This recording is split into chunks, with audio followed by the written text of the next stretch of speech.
Now, the IMF met with leaders in South Africa's banking sector, and CNBC Africa's Chris Bishop spoke to Cas Cavadia, who's MD of the Banking Association of South Africa, for more.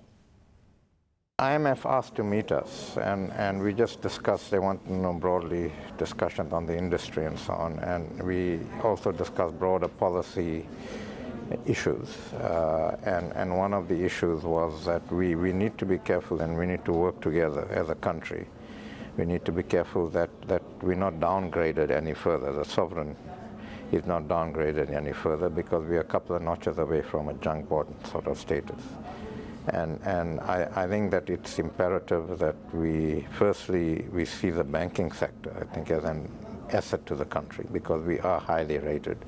We're the second most stable banking sector in the world. And in our discussions with government, we're constantly talking about how we can work with government, with others, to ensure that we take care of any policy and other issues that are giving rating agencies sort of message of uncertainty in this country. What are the big problems, you think, in banking? Well, in banking, I think one, banks grow on the back of strong economies. And I think the sluggish economic growth leads to a contraction in bank business, contraction in lending. It also, people, particularly in the middle income group, are struggling to actually manage their finances, and so it has a knock-on impact on our ability to save. So I think that a critical issue for the banking sector in this country is that we begin to have higher and sustained economic growth, and we all need to see what we do about that. We've been fortunate from a banking point of view in that we haven't gone through the problems that banks in Europe and States and other parts of the world have gone through. Throughout the global financial crisis, right through to now, we've been stable, we've been profitable, there've been no bailouts from government or anything of the sort, and there won't be. But we do need to ensure that banks are essentially the oil that wheels the engine of the economy. And if there are other areas that are actually stunting economic growth, then that obviously has a knock-on impact on banks. So we, in our discussions with the government, want to participate. We want to participate in, for instance, the infrastructure rollout program. We want to sit down with government, with state-owned agencies, to see how public and private sector funding can be put together to ensure a sustainable funding model for the infrastructure project, because that will firstly improve infrastructure, create jobs, and begin to inject some sort of volition into the economy. And so I think that, and the other issue that's been in the news recently is obviously the unsecured lending environment.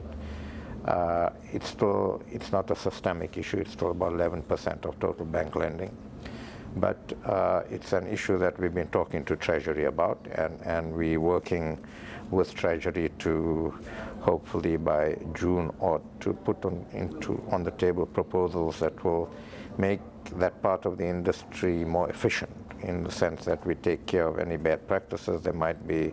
We ensure that there's more clearer principles that we can use to actually look at what we mean by affordability and unaffordability, and so to just bring about more certainty in that market and show more confidence in that market.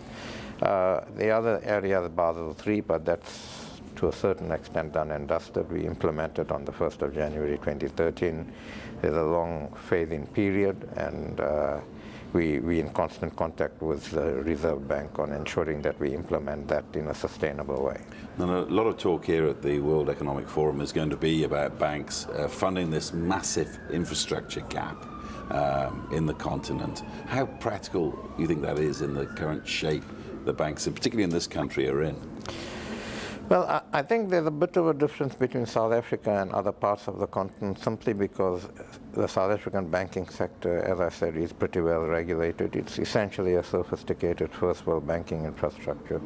But we also have relatively deep capital markets in this country. So I think the situation in South Africa and the participation of banks and institutional lenders in the infrastructure program is a bit different from other parts of Africa. I think other parts of Africa, the banking systems are not that sophisticated. Banks in many parts of Africa have a very short to medium term approach to lending. Capital markets are not deep, are fairly shallow. And so there are different challenges there. But again, I think that if we can create an environment where both the public and private sectors understand what the imperatives are for the two sectors in a collaboration to look at infrastructure development, I think we can get there. The institutions like the African Development Bank of Southern Africa will have to play critical roles. But I think if we can agree between the public and private sectors on how we want this to happen, what each other's contribution is going to be and where the gaps are, and then try to address those gaps jointly, I think we can actually do it. I don't think it's too much of a choice. Infrastructure is a critical challenge in Africa, and I think the potential for Africa's growth, and we all agree that that's the new frontier for economic growth, the potential for Africa's growth will actually increase exponentially if we get the infrastructure right. So I don't think there's too much of a choice. I think we need to collaborate and see how we do it.